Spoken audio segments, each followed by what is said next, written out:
little bit about, again, in the context of getting the message in front of the right folks, how you approach this whole paid, owned, earned strategy that we're hearing a lot about out in the marketplace today. Our kind of new approach and go-to-market execution model is through paid, owned, earned. I'm assuming a lot of you are familiar with that. Show of hands, no? Okay. Yeah. I'll explain a little bit. So we've kind of classified the components of our marketing strategy into these three buckets. Paid being, media properties that you would either sponsor, could be traditional online, could be media that we would purchase within LinkedIn as an example, could be anything from ads. Owned would be the environments that you as a company manage, control the messaging. So IBM.com would be an example. One could even say the LinkedIn group that we have. We control the messaging. We really curate the discussion, the dialogue. We facilitate that. So even though it doesn't sit on an IBM.com environment, we still have very much influence over what is being discussed. And then earned would be the advocacy. That's the nirvana state. So leveraging influencers, whether they're bloggers or, in our case, analysts or authors or independent commentators, people that really, by the nature of their perspectives, their point of views, and their networks, have that ability to really be your voice in the marketplace. And that's truly, what you want to get to. And so it's kind of the confluence of all these things working together that, kind of comprises digital ecosystem.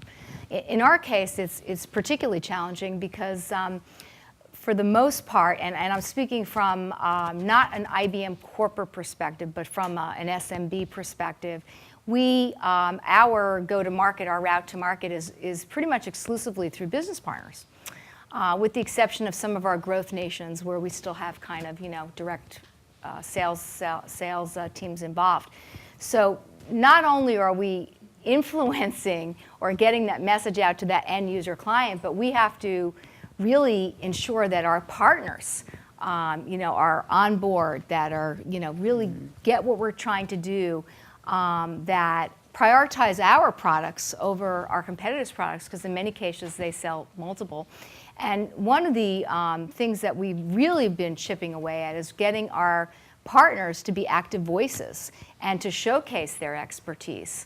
Not only does it help them professionally, but and showcase their firm, but it's all about the individual. So it's your online eminence. So this has been something that we've kind of embarked upon during the last year or so, and actually it's working pretty successfully to date. So that's great. And have you found specific audiences in particular this strategy resonates more with, or is more attainable? Success is more attainable, or what are the audiences that you've really been able to effectively deploy the strategy with? Yes, that's again, because we're selling directly through partners, our job really from a marketing perspective is to kind of soften the environment, if you will, generate demand. And our sales cycles are long for the most part. Transaction size is not trivial. So somebody is not likely to just go and buy off the page, or contact someone and say, I want to get one of those servers and that integrated solution right away, because it just doesn't work that way. It could take 6 months, it could take a year, it could take 18 months, in a typical sales cycle. So to the extent that you can really start permeating that audience. So our target, for the most part, are line of business and IT professionals. Yep. This morning we kind of heard about how you can really utilize some of the new tools that LinkedIn has come up with to really ensure that you're reaching that layer of the audience. Yep. So that you can, whether it's a new something that's newsworthy or it's particular to your offering, get that information, and then through that kind of constant relevant targeted messaging, over time, you will really build that trust and that relationship, because that ultimately is what is going to get you the sale. Similar to Leslie, we also have built a kind of strategic model that definitely kind of falls into those three buckets of paid, owned, and earned. And the paid aspect of it, we've actually evolved as a firm, because we used to be a much more traditional advertiser, television, trade print, trade rags, and newspaper. And we've taken that and we've tried to figure out what is the optimal way for us to reach our advisor audience. And so we've still retained a lot of the essence of traditional media, but it is now about integrating digital medium into it. And so we've done that by leveraging DSP models, ad exchanges, ad networks, and also really truly taking advantage of the plethora of data mining that's available in the digital space, and targeting people based on not only profile, which we do with LinkedIn, but also with other type of partners that lets us talk to our audience when they're on an equestrian site, or when they're on a vodka site, or when they're downtime. And so we're really trying to get to them from all angles in the digital space. It's really a lot of cross-marketing.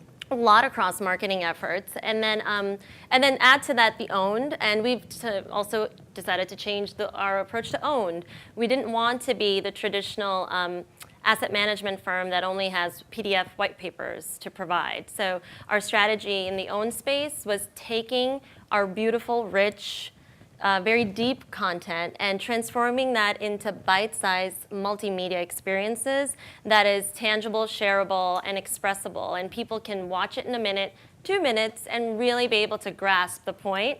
And it's both consumer-friendly as well as advisor-friendly. Yep. And then the third part of it, falling into the earned side of it, that's been quite the uphill battle for our firm. And it's not because of Oppenheimer Funds. It's because of, well, FINRA.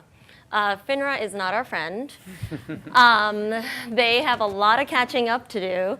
And so despite that, though, we've found loopholes and ways in order to create engagement in the world of Twitter. But now we've also kind of evolved that into the land of YouTube, because we find that a lot of what we're doing in our own space should also be accessible within third-party space like YouTube, where people are more likely to share a YouTube link than they would be, say, a link from globalizerthinking.com, which is kind of the own site that we created to promote our thought leadership. Yep. And so it really is about creating an engagement continuum. Yep. Regardless of where we're touching you, we're finding a way to engage with you, whether it's through white papers, video content, brochures, animated brochures, or infographics.